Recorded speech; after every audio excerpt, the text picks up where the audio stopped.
As recentes idas e vindas de uma portaria de 2016 que dispõe sobre a adoção de políticas de ação afirmativa voltadas para negros, indígenas e pessoas com deficiência nos cursos de pós-graduação de instituições federais tem gerado discussões e acendido a necessidade de reafirmação. Parece redundante falar em afirmar as ações afirmativas, mas não é. E as decisões do STF sobre o tema mostram isso. No caso específico da portaria de 2016, ela foi revogada em 18 de junho e a revogação foi tornada sem efeito em 23 de junho.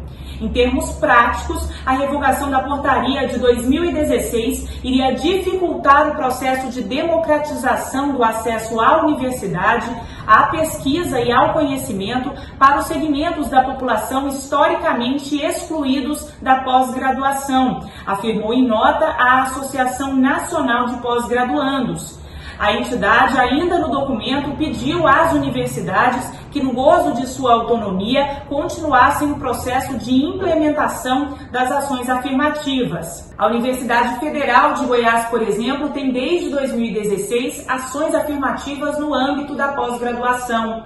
Já a Universidade de Brasília, que foi a primeira universidade federal a adotar cotas raciais para ingresso na graduação, anunciou no último 4 de junho a criação de uma política de ação afirmativa nos cursos de mestrado e doutorado, cerca de 2 semanas antes, portanto, da decisão do ex-ministro Abraham Weintraub.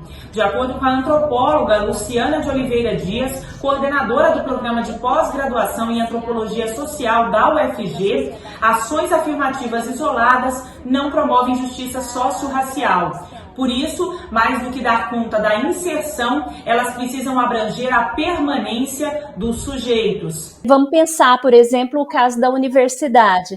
Não basta a gente ter cotas raciais de ingresso que garantam a entrada de pessoas negras, negros aqui significa preto mais pardo, né?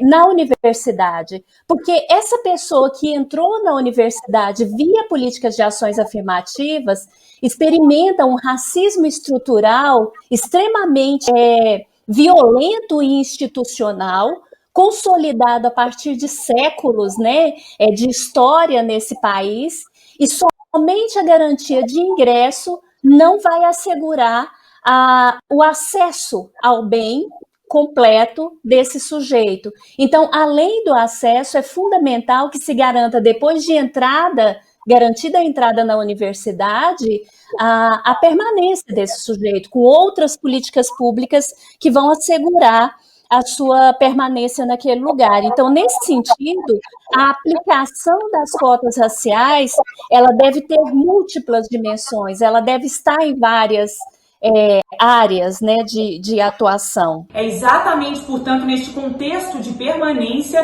que se inserem as ações afirmativas na pós-graduação. A graduação exclusivamente não consegue garantir, né, a equidade racial desejada na sociedade brasileira. É fundamental que se vá além da graduação e impedir, né, a execução desse projeto na pós-graduação, esse projeto de cotas, é a replicação de uma violência histórica, que é a exclusão de sujeitos negros de espaços de tomada de decisão, de espaços de poder e de espaços que podem levar a uma ascensão social. Qualquer tipo de ascensão social legítima só é possível nesse país via educação. Então, na educação, é fundamental que as cotas raciais estejam presentes, né, sob risco da gente não conseguir realizar nenhum tipo de justiça social.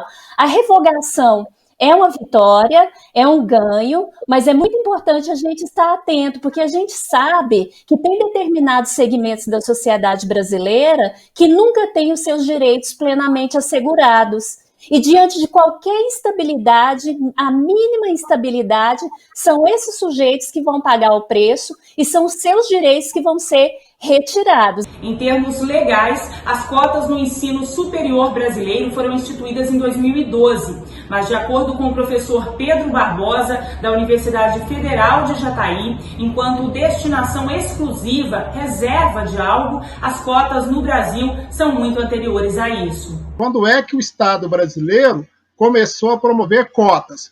Foi a partir de 2012, quando instituiu as cotas para negros das universidades? Não. Cotas nesse país começa quando ele se organiza enquanto nação, em 1850, século XIX, quando o Estado brasileiro institui a Lei de Terras. Lei de Terras para quem? Para o imigrante europeu que chegou aqui ao Brasil a partir de um projeto imigratório do próprio Estado brasileiro em 1850.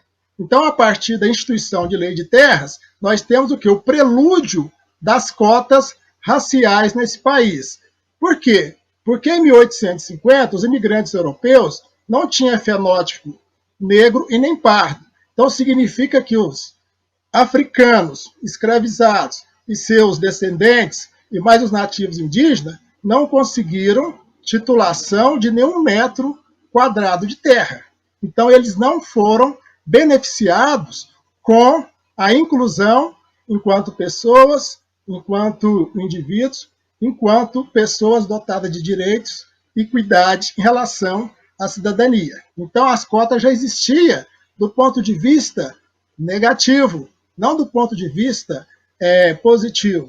Ou melhor, vou melhorar a fala, não negativo, do ponto de vista restritivo e seletista em relação à questão das oportunidades e dos privilégios só para uma minoria. De acordo com uma pesquisa realizada pela Universidade Estadual do Rio de Janeiro, os alunos pretos são os principais beneficiários das políticas de ação afirmativa criadas entre 2002 e 2017 em programas de pós-graduação de universidades públicas. Ao todo, 49 programas foram analisados. De acordo com os pesquisadores, ao contrário do que ocorre na pós, na graduação, os principais beneficiários das ações afirmativas são os alunos egressos da rede pública. Quando se trata de discutir a eficácia dessas políticas, o número de ingressos nas universidades é frequentemente destacado. No caso da UFG, por exemplo, um estudo divulgado pela universidade no ano passado mostrou que 54% dos estudantes da graduação se identificavam como negros. Para a professora Luciana Dias, a equidade numérica é sim um indicativo de democratização, mas também é preciso pensar em termos qualitativos. Esses sujeitos, quando entram para as universidades, eles trazem os seus corpos marcados racialmente, são corpos negros, são corpos indígenas, são corpos de mulheres, né? São corpos LGBT que estão entrando nesse espaço, no sentido de inserindo uma diversidade perceptível a olho nu e transformada em número, mas é muito importante a gente se ater à questão de que esses sujeitos trazem também toda uma cosmologia e toda uma forma de produzir, articular e construir saberes que é extremamente diversificado. Se a gente pensa nas populações quilombolas ou nos povos indígenas, por exemplo, que estão nas universidades hoje, é importante entender que eles trazem todo um conjunto de saberes e de conhecimentos que vão entrar numa interlocução com os saberes instituídos na universidade e vão propor novos saberes. Então, a gente tem toda uma epistemologia transformada por essas presenças.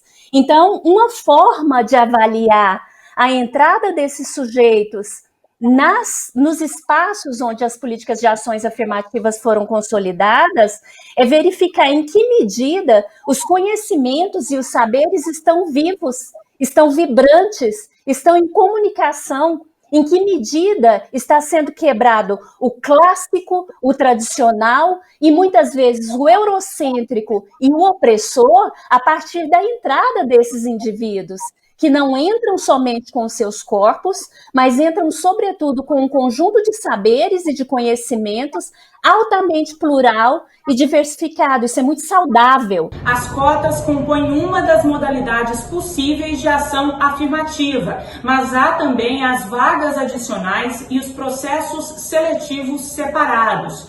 No caso específico das cotas, seja na graduação ou na pós, encontramos hoje modelos diversos de aplicação.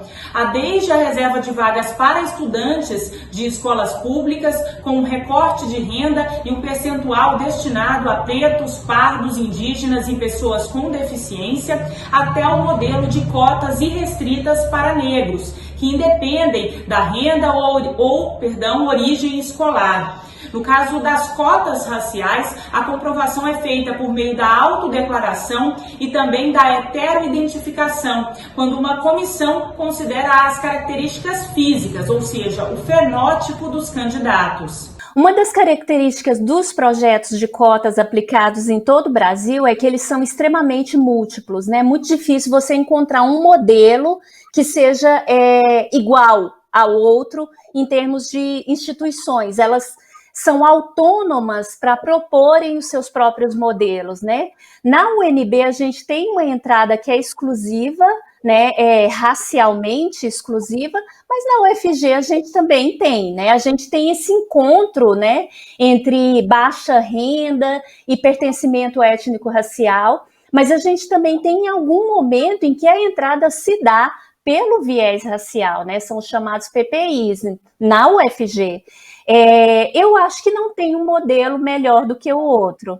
Eu acho que a gente estava falando agora de possíveis formas, né, para aprimorar essas políticas de ações afirmativas que a gente aplica no Brasil. A gente acredita que a promoção do acompanhamento é fundamental. Então, as comissões de heteroidentificação, por exemplo, que trabalham desde uma perspectiva da fenotipia, já que é o corpo do indivíduo que informa o seu pertencimento racial, são fundamentais. Essas comissões de heteroidentificação, elas evitam, inclusive, fraudes. E elas atuam de maneira extremamente autônoma, dependendo da instituição onde elas estão atuando. Só que, além da aplicação desse acompanhamento, né, das políticas de ações afirmativas, é muito interessante, muito importante também a gente constituir comissões de avaliação.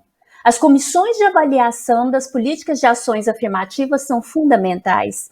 Passado determinado tempo de aplicação, é muito importante que essas políticas sejam avaliadas, e avaliadas considerando os critérios, o formato em que são aplicadas naquelas instituições específicas, e avaliadas por cientistas, por pesquisadores, né, por pessoas preparadas e qualificadas para fazerem isso. Depois dessa avaliação, as instituições vão conseguir decidir pela replicação, pela interrupção ou pela transformação dessas políticas. A discussão sobre fenotipia ganhou destaque recentemente quando uma blogueira foi acusada de fraudar o sistema de cotas da UFRJ em 2014. Ela se autodeclarou parda e afirmou que errou ao considerar que ter uma bisavó negra a tornava não branca. O fato é que a ascendência sem a aparência não se valida. Cotas raciais no Brasil, elas são pelo fenótipo. Então, as comissões de heteroidentificação dentro das universidades, inclusive a Universidade Federal de Goiás tem, a Universidade Federal de Jataí tem, e uma infinidade de universidades, né, tem as suas comissões de heteroidentificação.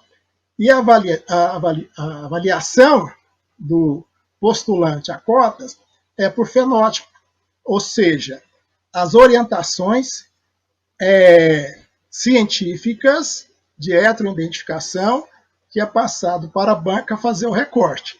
Desculpe. Aí as pessoas questionam, mas professor, como nós vamos definir quem é negro, quem é pardo no Brasil? Aí, evidentemente, que vem o quê? O cinismo, né, da própria sociedade nossa, que, infelizmente, em grande maioria, é predominantemente cínica. Aí nós respondemos, olha, esse critério fenótipo científico, inclusive, o racismo institucional utiliza o tempo todo. O que seria essa, né, manifestação de heteroidentificação do racismo institucional? Uma abordagem policial. O policial sabe quem é negro, sabe muito bem quem é pardo. Um porteiro de um prédio, o segurança do shopping e até os seguranças dentro das universidades. Mesmo hoje, com a população estudantil que está crescendo do ponto de vista da sua condição fenótipa, né? Negra, parda e indígena, entenderam? Então, assim que funciona, infelizmente, os mecanismos, porque entrar numa universidade, como eu já disse, é um sonho e é também o quê? Um processo de mobilidade social.